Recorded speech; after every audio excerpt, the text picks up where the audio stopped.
Good morning, alternates. Myself Yashwant Kumar from Chanakya college of education Bettiah.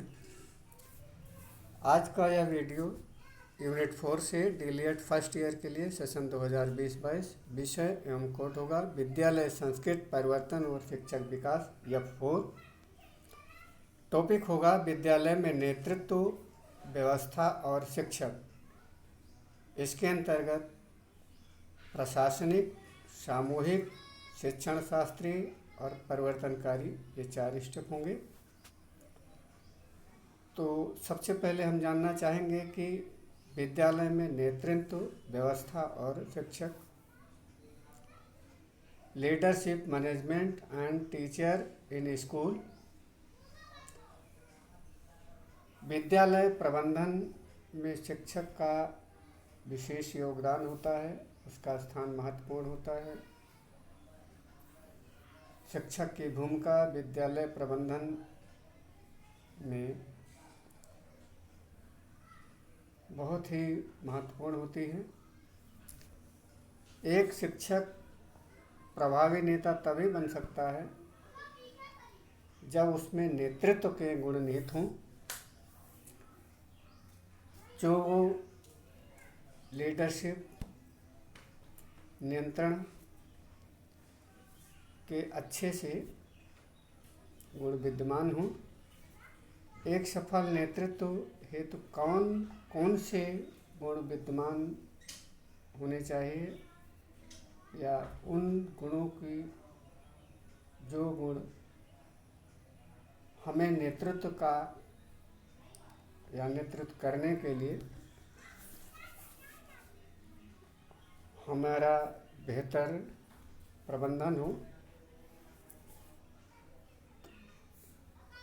सबसे पहले नेतृत्व का हम आशय क्या है और इसकी परिभाषा क्या है। तो नेतृत्व का अर्थ और उनकी परिभाषा से अवगत होना चाहेंगे। Meaning and definition of leadership. नेतृत्व का अर्थ और परिभाषा।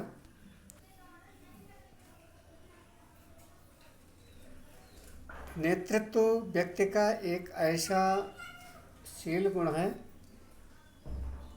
ऐसा मूल प्रवृत्ति होता है जिस कारण से श्रेष्ठता को प्राप्त करता है, ख्याति पाता है, प्रसिद्धि पाता है, सफल होता है और समाज में साधारणतः सभी व्यक्ति समान होते हैं, लेकिन अपने मानवीय गुणों की अधिकता के कारण, मानवीय गुणों की भिन्नता के कारण कुछ व्यक्ति अन्य व्यक्तियों से या अन्य व्यक्तियों का मार्गदर्शन करते हैं और उनसे वो अन्य व्यक्तियों की तुलना में अलग होते हैं। उनकी अलग पहचान होती है, अलग ख्यात होती है, जिनमें से साहसी, उत्साही, गुण संपन्न व्यक्ति समाज में नेतृत्व शक्ति को प्राप्त करते हैं। इस प्रकार से नेतृत्व में जो महत्वपूर्ण गुण, प्रधान गुण है वो है साहस, हिम्मत, धैर्य, उत्साह, कुछ कार्य करने की जिज्ञासा, जागरूकता, और उसमें गुण संपन्न गुण वो विद्यमान हों, निहित हों। इस तरह से शिक्षण संस्थान समाज का लघु रूप होता है, जो कि हमारा लीडरशिप या जो नेतृत्व का मूल आशय है उसका संदर्भ संस्थान है, शिक्षण संस्थान है, विद्यालय हैं। तो शिक्षण संस्थान समाज का एक लघु रूप है। कुशल नेतृत्व के द्वारा शिक्षण संस्थान निर्धारित लक्ष्यों को प्राप्त कर समाज व राष्ट्र को विकास के लिए या विकास के पथ पर अग्रसरित करते हैं, आगे बढ़ाते हैं। समाज के विभिन्न क्षेत्रों जैसे सामाजिक, राजनीतिक, आर्थिक, शैक्षिक, सांस्कृतिक आदि में बदलाव लाते हैं, परिवर्तन लाते हैं। उसमें एक राजा में कौन कौन से नेतृत्व के गुण होने चाहिए, इसका वर्णन कौटिल्य के अर्थशास्त्र में सुस्पष्ट रूप से अवगत होने के लिए पर्याप्त प्रमाण संग्रहित है। व्यक्ति स्वयं आदर्श रूप होकर के अन्य व्यक्तियों को आदर्श की ओर अग्रसर करता है। एक अच्छा व्यक्ति हमेशा उसका भाव, विचार, चिंतन और प्रयास रहता है कि वो भी एक अच्छे व्यक्ति और एक अच्छे समाज, एक अच्छे राष्ट्र का निर्माण करे और उसमें उसका महत्वपूर्ण योगदान हो, भूमिका हो, सहयोग हो। वही नेता हो सकता है जिसमें एक आदर्श और व्यक्तित्व के दृष्टि से नेतृत्व, अंग्रेजी शब्द लीडरशिप का हिंदी रूपांतरण है, जिसका अर्थ होता है वह जो नेतृत्व दे, वन हु कैन लीड। जबकि नेता शब्द लीडर का हिंदी रूपांतरण है और इसका जो आशय होता है वो होता है पथ प्रदर्शक, अगुवा, नायक तथा अग्रसर करने वाला। इस तरह से जो व्यक्ति अन्य व्यक्तियों को मार्ग दिखाने का मोटिवेशन, मार्गदर्शन अथवा अगवा कर आदर्श व्यवहार की क्षमता को रखता है, वही वास्तव में नेता कहलाता है, लीडर कहलाता है। और इस शब्द को और बेहतर तरीके से परिभाषित करने के लिए कुछ अपने मनोवैज्ञानिकों ने विचार को भी प्रस्तुत किया है। फ्रायड के मनोविश्लेषण के आधार पर अहम आदर्श, ईगो आइडियल ही नेतृत्व का जन्मदाता है, सृष्टि करता है, सृजन करता है, क्योंकि अहम अनुभूत होती है जो मानव को किसी कार्य के लिए प्रेरित करती है। इस प्रकार से जब अहम में कोई उद्देश्य अथवा आदर्श समाहित हो जाता है तो आदर्श कहलाने लगता है। व्यक्ति अहम आदर्श के वशीभूत होकर के आत्म प्रदर्शन का कार्य करता है, जिससे वह समाज में आदर्श स्थान पाता है। आदर्शमय व्यक्ति बनने की यह प्रक्रिया ही नेतृत्व शक्ति का मूल आधार होती है। इस प्रकार से नेतृत्व के संदर्भ में मनोवैज्ञानिकों ने अपने अपने विचार दिया है और मुख्य रूप से इस संदर्भ में अल्फ्रेड एवं बीटी ने जो विचार दिए हैं उससे हम अवगत होते हैं। नेतृत्व वह गुण है जिसमें या जिसके द्वारा स्वेच्छापूर्वक तथा बिना किसी दबाव के समूह से कोई वांछित कार्य करवाता है। इनका कहना है कि ऐसे गुण जिसके आधार पर व्यक्ति अपनी इच्छा के अनुसार बिना किसी प्रभाव के, बिना किसी दबाव के, बिना किसी के मार्गदर्शन के कोई वांछित, अनिवार्य, आवश्यक कार्य को करता है, एक महत्वपूर्ण करता है। इस प्रकार से कार्य करने की जो प्रवृत्ति है, क्रिया है, उसे हम नेतृत्व कहते हैं। कांट एवं कहान ने नेतृत्व की परिभाषा को व्यक्त करते हुए बताया कि नेतृत्व एक प्रभाव है, एक इफेक्ट है, जिसमें जो भी व्यक्ति नेता की स्थिति पर विराजमान है वह अन्य व्यक्तियों को प्रभावित करता है।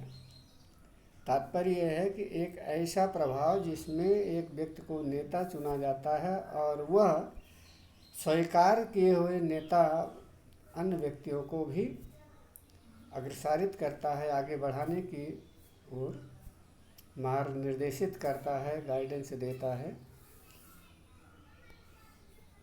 नेक्स्ट आता है हॉल ऑर्डर के आधार पर जो नेतृत्व का परिभाषा है वह नेता एक प्रक्रिया है। उन्होंने नेता को एक प्रभाव माना, हॉल्डर ने एक नेता को प्रक्रिया माना, प्रोसेस माना, एक क्रिया माना, जिसमें एक सदस्य नेता के रूप में खोज लिया जाता है जो समूह के विशिष्ट उद्देश्यों को प्राप्त करने के लिए अन्य उद्देश्यों को भी, अन्य सदस्यों को भी प्रभावित करता है। इस प्रकार से वह एक स्वीकार किया हुआ नेता जो अन्य समूह के सदस्यों को विशिष्ट उद्देश्य को कार्य करने के लिए प्रेरित करता है, उसे हम नेतृत्व कहते हैं। नेक्स्ट आता है उपर्युक्त नेतृत्व की परिभाषाओं का विश्लेषणात्मक अध्ययन करने के बाद हम यह कह सकते हैं कि नेतृत्व एक ऐसा वह प्रक्रम है या उपक्रम है जिसमें एक व्यक्ति अपनी स्वेच्छा के आधार पर बिना किसी दबाव के वो पूरे अपने समाज का वो प्रबंधन करते हुए वांछित लक्ष्य को प्राप्त करने में सफल होता है। तो इस प्रकार की क्रिया को हम, इस प्रकार की प्रक्रिया को हम नेतृत्व कहते हैं। नेक्स्ट आता है नेतृत्व की परिभाषा, नीड ऑफ लीडरशिप। हमें नेतृत्व की आवश्यकता क्या है? इस संबंध में स्टॉकडेल ने अपने विचार व्यक्त किए हैं कि हमें नेतृत्व क्यों जरूरी है, क्यों आवश्यक है। व्यक्ति अपने कुछ नैतिक गुणों के आधार पर ही नेता नहीं बनता। इनका ये मानना है कि व्यक्ति के अंदर अगर वो नैतिक गुण ही विद्यमान है तो मात्र नैतिक गुणों की ही प्रधानता के कारण ही वो नेता नहीं बन जाता है, अपितु नेता के व्यक्तिगत गुणों का संबंध उसके स्वीकार करने वाले, उसके मानने वाले अर्थात उसके अनुयायियों के उद्देश्यों, कार्यों आदि से भी होना परम आवश्यक है। इस प्रकार से मात्र गुण ही इसमें सर्वोपर नहीं होंगे। व्यक्ति का सामाजिक एवं राजनैतिक जीवन कुशल नेतृत्व से ही आगे बढ़ता है। एतदर्थ शिक्षा प्रक्रिया के प्रत्येक पक्ष एवं स्तर पर कुशल नेतृत्व एवं प्रभावकारी नेतृत्व की आवश्यकता होती है। अतः नेतृत्व की आवश्यकता को हम निम्न प्रकार से रेखांकित किया सकते हैं और निम्न बिंदुओं के द्वारा इनकी आवश्यकताओं को हम व्यक्त कर सकते हैं। इसमें से पहला होगा शिक्षा के उद्देश्यों के निर्धारण हेतु, दूसरा है नीति निर्धारण करने के लिए, थर्ड पॉइंट होगा सभी कार्य प्रणाली का संगठन करने के लिए, चौथा विभिन्न क्रियाओं, संगठनों, प्रणाली एवं उद्देश्यों के समन्वय के लिए, 5 पॉइंट होगा अभिप्रेरणा प्रदान करने के लिए, 6 होगा समूह का प्रतिनिधित्व करने के लिए, 7 होगा समूह के कार्य एवं व्यवहार को नियंत्रित करने के लिए, और 8वां पॉइंट है समूह का मार्गदर्शन एवं सहयोग की भावना के विकास के लिए। इस प्रकार से 8वां के बाद 9वां और लास्ट पॉइंट होगा समूह के उद्देश्यों को स्पष्ट करने के लिए। तो इस प्रकार से उपर्युक्त यह वर्णित निम्नांकित बिंदुओं में से अर्थात महत्वपूर्ण 9 ऐसे ये महत्वपूर्ण बिंदु हैं जिनके आधार पर हमें अपने कार्य को, लक्ष्य को प्राप्ति करने के लिए वांछित परिमार्जन, वांछित बदलाव, वांछित व्यवहारगत परिवर्तन करने के लिए आवश्यक है। अब हम जान लेते हैं कि नेतृत्व के प्रकार टाइप्स ऑफ लीडरशिप। तो नेतृत्व के प्रभाव के संदर्भ में, वो प्रकार के संदर्भ में किम्बल यंग के विचार, अर्थात इन्होंने नेतृत्व के महत्वपूर्ण 7 प्रकार बताए हैं, जिसमें से पहला है राजनैतिक नेतृत्व, दूसरा है प्रजातांत्रिक नेतृत्व, तीसरा नौकरशाही नेतृत्व, चौथा कूटनीतिक नेतृत्व, पांचवा सुधारक नेतृत्व और छठा है आंदोलन नेतृत्व और लास्ट में है सिद्धांतवादी नेतृत्व। उपर्युक्त इस प्रकार से किम्बल यंग ने नेतृत्व के 7 प्रकार बताए हैं। और अब दूसरे वर्गीकरण जो बोगार्ड्स के विचार में प्रस्तुत किया गया है उसको हम अवगत होते हैं। तो बोगार्ड के अनुसार जो नेतृत्व का वर्गीकरण है वो महत्वपूर्ण 5 प्रकार में है। जैसे किम्बल यंग ने दिया था वो 7 प्रकार बताए हैं, तो बोगार्ड्स ने इनको नेतृत्व के 5 प्रकार बताए हैं, जिसमें से पहला है महत्वपूर्ण है प्रत्यक्ष एवं अप्रत्यक्ष, दूसरा है समक्षीय एवं वैज्ञानिक, तीसरा सामाजिक अधिशासी तथा बौद्धिक, और चौथा पॉइंट होगा संत पैगंबर और विशेषज्ञ और लास्ट में 5वां पॉइंट होगा प्रजातांत्रिक और करिश्मादी स्वेच्छाधारी तथा पैतृक। उपर्युक्त किए गए नेतृत्व का वर्गीकरण का विश्लेषण करने के बाद पुनः इसको 2 भागों में विभक्त किया जाता है और बांटा गया है। पहला है प्रजातांत्रिक नेतृत्व और दूसरा तानाशाही नेतृत्व या प्रभुत्ववादी नेतृत्व। सबसे पहले जो होता है वो अब हम नेतृत्व के गुण पर अध्ययन करते हैं। तो नेतृत्व के गुण भी अनेक मनोवैज्ञानिकों ने अपने आधार पर इनको अपने मतांतरों के संदर्भ में नेतृत्व के गुणों का उल्लेख किया है, वर्णन किया है, जिसमें से पहला है स्टॉकडिल के अनुसार। स्टॉकडिल ने नेतृत्व के मुख्य रूप से 9 गुण बताए हैं। जो पहला गुण होगा वो सामाजिकता, दूसरा है अगुरवाद करना, इसको कहते हैं इनिशिएटिव, थर्ड होगा कार्य में लगे रहना, चौथा गुण होगा कार्य करने की कला, पांचवा है आत्मविश्वास, छठा है सावधानी रखना, सातवां गुण है ख्याति, प्रशंसा, कीर्ति, यश, आठवां है अनुकूलन, एडजस्टमेंट या समायोजन, और 9वां लास्ट है वाक्पटुता, बोलने में प्रवीणता।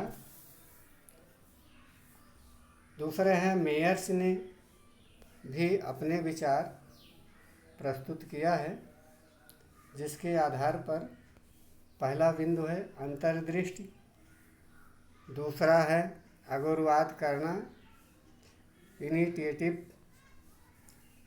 थर्ड है सहयोग, चौथा पॉइंट है मौलिकता, पांचवा है महत्वाकांक्षी, छठा है लगातार लगे रहना, सातवां पॉइंट है संवेगात्मक स्थिरता, आठवां है लोकप्रियता, 9वां पॉइंट है निर्णय शक्ति, और 10वां और लास्ट पॉइंट है संप्रेषण कौशल, कम्युनिकेशन स्किल। उपर्युक्त महत्वपूर्ण दोनों मनोवैज्ञानिकों के द्वारा प्रस्तुत किए गए या व्यक्त किए गए या प्रदर्शित किए गए, जिसमें नेतृत्व के गुण का हम लोग अध्ययन किए, इसलिए उपर्युक्त का विश्लेषणात्मक अध्ययन करने के बाद हम व्यवहारिक गुण को महत्व देते हुए इन व्यवहारिक गुणों का हम उल्लेख करते हैं, वर्णन करते हैं। और ये जो व्यवहारिक गुण व्यक्ति में जो नेतृत्व की प्रधानता को उजागर करते हैं, वो कौन कौन से हैं?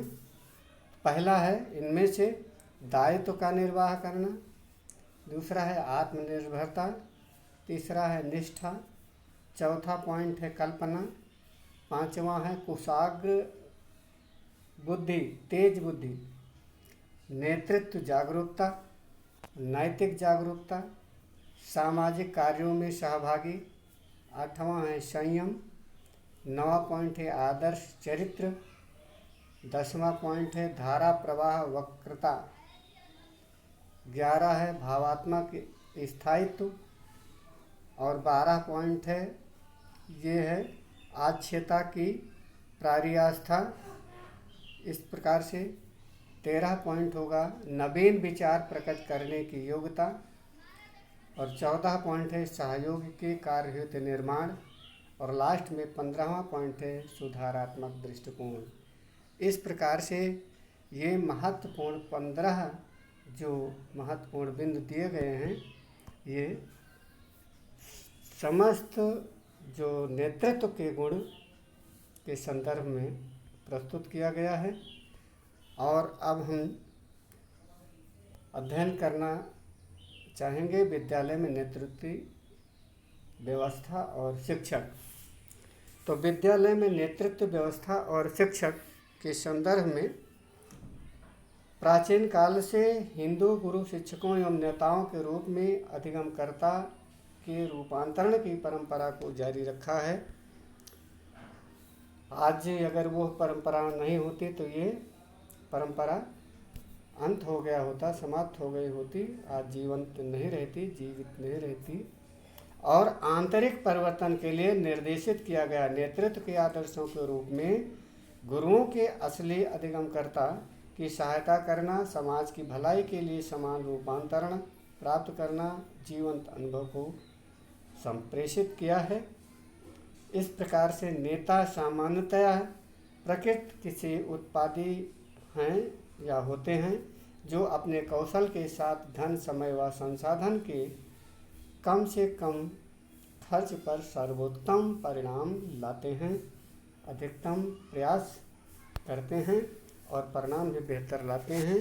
इस विद्यालय का वातावरण शिक्षक, नेता, नेतृत्व एवं प्रबंध शैली से प्रत्यक्ष रूप से जुड़ा होता है।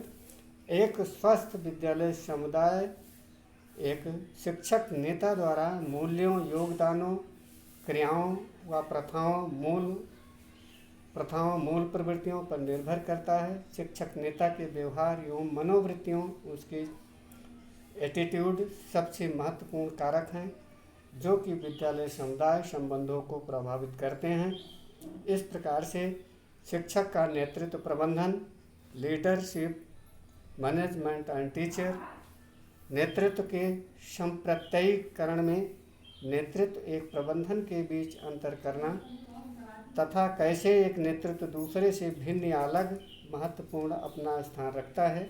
इस संदर्भ में किसी विद्यालय में राजकीय व्यवस्था एवं शासकीय व्यवस्था एवं नेतृत्व कार्य सहभागी कार्य को महत्व देते हुए प्रबंधन को योजना, संगठन, निर्देशन एवं नियंत्रण कार्यों के माध्यम से संसाधन उपलब्ध होते हुए संस्थान के लक्ष्यों को प्राप्त करने और प्रक्रिया के रूप में अनुमानित किया जा सकता है। उदाहरण के लिए एक प्रधानाचार्य विद्यालय में संगठनात्मक लक्ष्यों को पूर्ण करने के लिए अन्यों की गतिविधि को निर्देशित करने की औपचारिक सत्ता दे चुके हैं। एतदर्थ निर्देशक या नेतृत्व करना उनके कार्य का महत्वपूर्ण अंग है। इस संदर्भ में जेपी कोटर 1992 में यह अपने विचार को व्यक्त करते हुए यह महत्वपूर्ण प्रबंधन और नेतृत्व में साम्य, दो महत्वपूर्ण चीज़ें प्रबंधन और नेतृत्व में साम्य, संतुलन, समायोजन, एडजस्टमेंट बनाए रखने पर बल देते हुए एक मॉडल प्रस्तुत किया है, जैसा कि यह चित्र में प्रदर्शित किया गया है। और यह 2 पार्ट में विभक्त किया गया। पहले पार्ट में पहला पॉइंट होगा मजबूत प्रबंधन एवं मजबूत नेतृत्व। मजबूत प्रबंधन एवं मजबूत नेतृत्व, और इसका दूसरा है जो नेतृत्व में है सुसंगठित, प्रेरित और सफल टीम। सेकंड स्टेप में है मजबूत प्रबंधन एवं कमजोर नेतृत्व, और नेतृत्व में देते हैं प्रशासनिक रूप से मजबूत किंतु थोड़ा प्रेरणा, उसको थोड़ा से मोटिवेशन चाहिए। और थर्ड है मजबूत नेतृत्व एवं कमजोर प्रबंधता, और इसमें आता है प्रेरित किंतु असंगठित, या लास्ट में आता है कमजोर प्रबंधन एवं कमजोर नेतृत्व। तो इसका भी जो प्रभाव उतना नहीं होगा, अप्रभावी, सुस्त एवं कभी कभी नकारात्मक कार्य वातावरण। इस प्रकार से जेपी कूटर ने 1992 में अपने प्रबंधन और नेतृत्व के बीच जो अपने बात को स्पष्ट करने का प्रयास किया है वह बहुत ही महत्वपूर्ण रहा। दूसरे इसी तरह से विलियम्स ने अपने विचार को भी व्यक्त किया है 2008 में। उन्होंने प्रशंसात्मक कार्यों को प्रदर्शन करने के लिए यह निम्न रूप या निम्न मॉडल को प्रस्तुत किया है, जैसा कि यह चित्र में प्रदर्शित किया गया है। मस्तिष्क, हृदय, प्रबंधन, नेतृत्व, समन्वय, गतिशीलता, गणना, धैर्य, योजना एवं निर्देशन, गति एवं निर्देशन, जोखिम का प्रबंधन, जोखिम लेना, संसाधनों का प्रबंधन, प्रतिभा का नेतृत्व करना। इस प्रकार से ये प्रशंसात्मक व्यवहारों तथा प्रबंधन एवं नेतृत्व की गतिविधियों को निम्न रूपों में भी व्यक्त कर सकते हैं, प्रस्तुत कर सकते हैं। तो इसको दो भागों में व्यक्त किया, पहला है प्रबंधन, दूसरा नेतृत्व। और प्रबंधन और नेतृत्व को हम पहले पॉइंट में कह रहे हैं उद्देश्य, लक्ष्यों एवं परिणामों का परिभाषित करना। इस प्रकार से उद्देश्य, लक्ष्यों एवं परिणामों का जो परिभाषित करना। नेतृत्व के कॉलम में आता है उम्मीद, दृष्टि एवं मिशन को संप्रेषित करना। दूसरा बिंदु है नीति एवं रणनीतियों तय करना। नेतृत्व के कॉलम में होगा मूल्यों से सहमत प्रेरणा से नेतृत्व। प्रबंधन के कॉलम में थर्ड पॉइंट होगा संरचना एवं सहायता प्रणाली प्रदान करना। नेतृत्व थर्ड होगा एक अच्छा वातावरण तैयार करना। नेक्स्ट पॉइंट प्रबंधन के अंतर्गत होगा पैमानों से सहमत होना, जो मानक है, स्टैंडर्ड हैं, उन इकाइयों को स्वीकार करना, एक्सेप्ट करना। और लास्ट में इसमें है अपेक्षाओं को निश्चित रूप देना, जो अपेक्षाएं हैं। नेक्स्ट है प्रबंधन के कॉलम में संसाधनों की योजना को बताना। नेतृत्व के अंतर्गत आएगा प्रोजेक्ट में लोगों को लगाना। नेक्स्ट आता है प्रबंधन में मानदंड स्थापित करना, जो मानक हैं, स्टैंडर्ड हैं। और नेतृत्व में आता है नैतिकता का सृजन करना। और लास्ट पॉइंट आता है प्रबंधन का सूचना एवं ज्ञान का प्रबंधन करना। तो नेतृत्व का लास्ट जो इसका परिणाम आएगा प्रतिभा को पहचानना।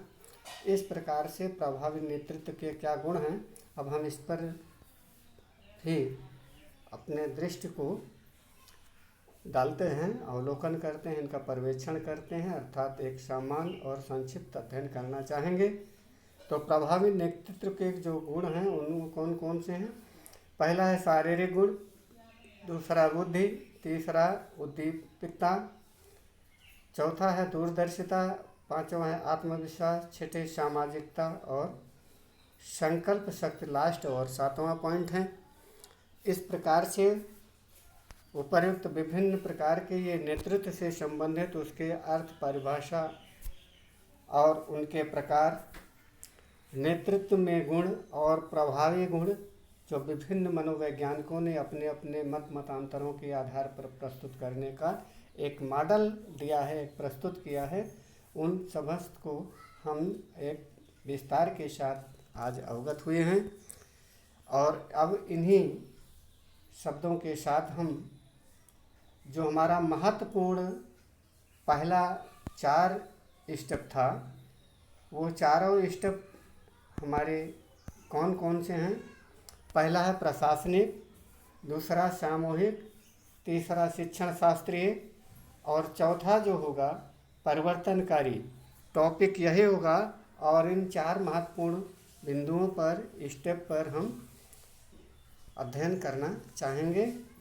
अगले नेक्स्ट वीडियो में इन चारों ही स्टेप पर हमारा विस्तार के साथ अध्ययन होगा। तब तक के लिए हम आज के इस वीडियो को यहीं पर विराम देते हैं। धन्यवाद।